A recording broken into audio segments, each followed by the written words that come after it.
Assalamualaikum warahmatullahi wabarakatuh.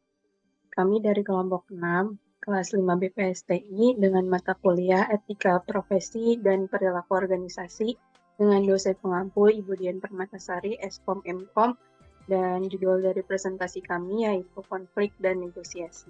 Next.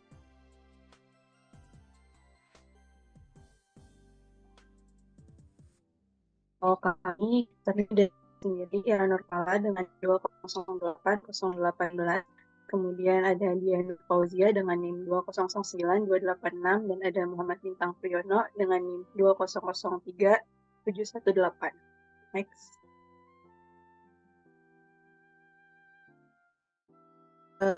Dari presentasi kami, yang pertama akan membahas latar belakang, yang kedua tujuan, yang ketiga pengertian konflik, yang keempat proses konflik, yang kelima manajemen konflik, yang keenam pengertian negosiasi, yang ketujuh strategi negosiasi, yang kedelapan negosiasi dengan pihak ketiga, dan yang kesembilan kesimpulan. Next.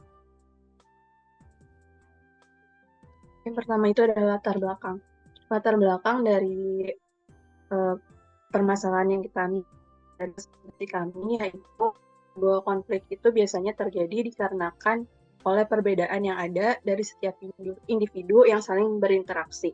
Kemudian adanya sebuah konflik dapat diselesaikan salah satunya menggunakan negosiasi. Next. Nah, apa sih pengertian konflik? Konflik ini berasal dari kata kerja Latin configere yang artinya saling memukul.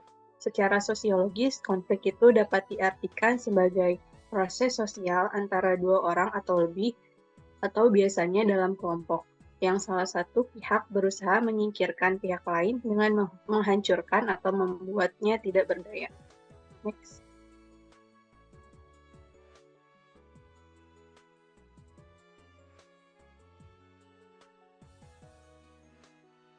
Kemudian ini merupakan beberapa proses konflik. Yang pertama,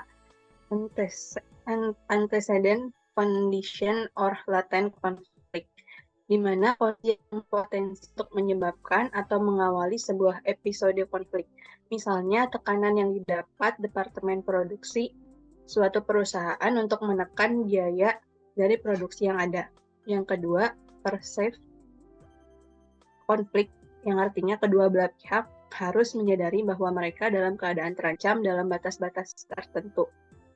Jadi misalnya itu adalah jika manajer penjualan dan manajer produksi memiliki kebijaksanaan bersama dalam mengatasi masalah permintaan pasar yang mendesak, bukannya konflik yang akan bersama.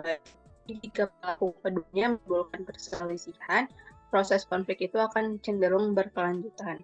Kemudian yang ketiga, felt conflict, yaitu persepsi berkaitan dengan perasaan. Nah, maksudnya di sini adalah mulainya diragukannya kepercayaan terhadap pihak lain, segala sesuatu dianggap sebagai ancaman. Kemudian yang keempat, manifest konflik, yang artinya bentuk reaksi yang mungkin muncul pada tahap ini adalah berbagai argumentasi. Argumentasi ini dapat memunculkan niat baik, seperti misalnya menghasilkan penyelesaian masalah yang konstruktif. Kemudian yang kelima, conflict resolution atau suppression. Artinya kedua belah pihak mungkin mencapai persetujuan yang mengakhiri konflik tersebut. Misalnya mereka bahkan akan mengambil langkah-langkah untuk mencegah terulangnya konflik di masa mendatang. Kemudian yang keenam, konflik alternatif, yaitu ketika kebijaksanaan baru yang dihasilkan dapat menjernihkan persoalan di antara kedua belah pihak. Nah, di sini misalnya itu adalah terkadang perasaan lega dan harmoni yang terjadi seperti ketika kebijaksanaan baru yang dihasilkan dapat menjernihkan persoalan di antara kedua pihak dan dapat meminimalisir konflik-konflik yang mungkin akan terjadi di masa mendatang. Selanjutnya akan dijelaskan rekan saya. Kemudian ada manajemen konflik. Manajemen konflik adalah usaha-usaha yang perlu dilakukan dalam rangka mencegah, menghindari terjadinya konflik, serta mengurangi risiko dan menyelesaikan konflik sehingga tidak mengganggu kinerja organisasi. Tujuan dari manajemen konflik adalah mencegah kemungkinan terjadinya konflik, menghindari dari adanya konflik yang terjadi, mengurangi dampak risiko yang diakibatkan oleh adanya konflik, dan menyelesaikan konflik dalam waktu sesingkat mungkin. Lalu ada teknik-teknik dalam manajemen konflik. Yang pertama ada teknik mencegah, yang isinya objek pencetus konflik harus disosialisasikan secara jelas. Lalu dihindari adanya kesalahpahaman, benefit harus dibagi secara adil dan merata, dan transparansi perlu dijaga. Kemudian ada teknik menghindari, di mana penundaan pelaksanaan menunggu kesiapan stakeholder, win-win solution, dan penerapan exit strategi. Dan yang terakhir teknik mengurangi dampak, yaitu mengurangi skala kegiatan dan penanganan atau penyelesaian dipercepat. Semakin lama penyelesaian konflik, maka dapat mengakibatkan semakin berkembangnya masalah. Lalu ada pengertian negosiasi. Istilah negosiasi berasal dari bahasa Inggris negotiation. Secara umum, menurut Maguire, pada tahun 2004 negosiasi disebut pula sebagai proses interaktif yang dilakukan untuk mencapai persetujuan. Proses ini melibatkan dua orang atau lebih yang memiliki pandangan berbeda tetapi ingin mencapai beberapa resolusi bersama. Lalu ada satu lagi dari Jackman pada tahun 2005, negosiasi adalah sebuah proses yang terjadi antara dua pihak atau lebih yang pada mulanya memiliki pemikiran berbeda hingga akhirnya memiliki kesepakatan.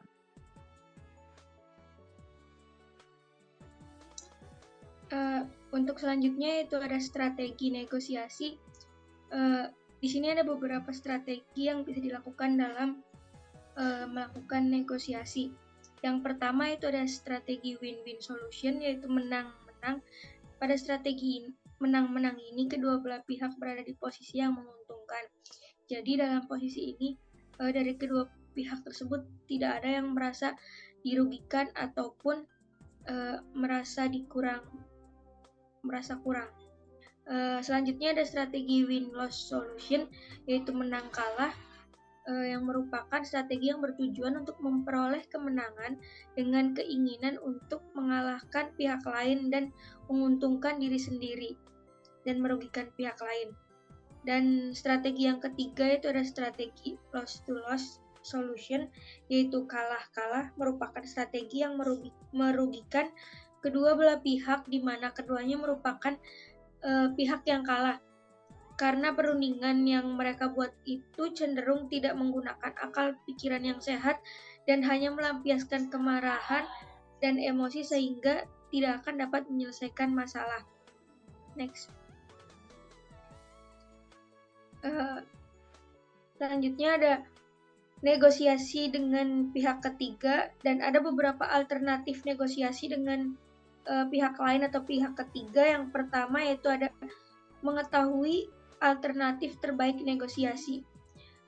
Jadi sebagai negosiator juga kita itu harus mengetahui bagaimana sih alternatif terbaik negosiasi. Sebuah negosiasi akan meningkat jika tahu alternatif terbaiknya. Alternatif terbaik tersebut itu merupakan sebuah kesepakatan terbaik yang diusulkan oleh negosiator dibandingkan dengan pihak ketiga. Yang kedua itu ada mengetahui tujuan pihak lawan yang sebenarnya. Dalam negosiasi juga, sebuah negosiator harus mengetahui tujuan pihak lawan. Karena ketika ingin melakukan negosiasi, seharusnya pihak negosiasi mengetahui tujuan pihak ketiga tersebut, dan yang harus diketahui juga mengapa alasan pihak ketiga tersebut melakukan negosiasi. Yang ketiga ada mengendalikan setting. Seorang negosiator harus bisa menyesuaikan di mana mereka melakukan negosiasi agar dalam proses tersebut tidak terjadi kesalahan yang menyebabkan kerugian salah satu atau bahkan kedua belah pihak. Dan yang terakhir, menggunakan kriteria objektif untuk melakukan penawaran. Sebagai seorang negosiator juga harus bisa menggunakan kriteria objektif untuk melakukan sebuah penawaran dari masing-masing pihak. Next. Nah, dari kesimpulan yang kami dapatkan pada materi ini, yaitu negosiasi merupakan sebuah proses yang terjadi antara dua pihak atau lebih yang pada mulanya memiliki pemikiran yang berbeda. dan pada akhirnya mencapai kesepakatan. Negosiasi disebut juga dengan proses interaktif yang dilakukan untuk mencapai persetujuan. Strategi dari negosiasi merupakan kemampuan yang sangat penting yang harus dimiliki oleh semua orang, terutama oleh negosiator. Strategi yang harus diperlukan dalam negosiasi diantaranya yang pertama ada strategi win-win solution, yaitu menang-menang. Yang kedua ada strategi win-loss solution, yaitu menang kalah. Dan yang ketiga strategi loss-loss solution atau kalah-kalah. Dan demikian presentasi dari kelompok 6 mengenai konflik dan negosiasi. Kurang dan lebihnya mohon maaf. Wassalamualaikum warahmatullahi wabarakatuh.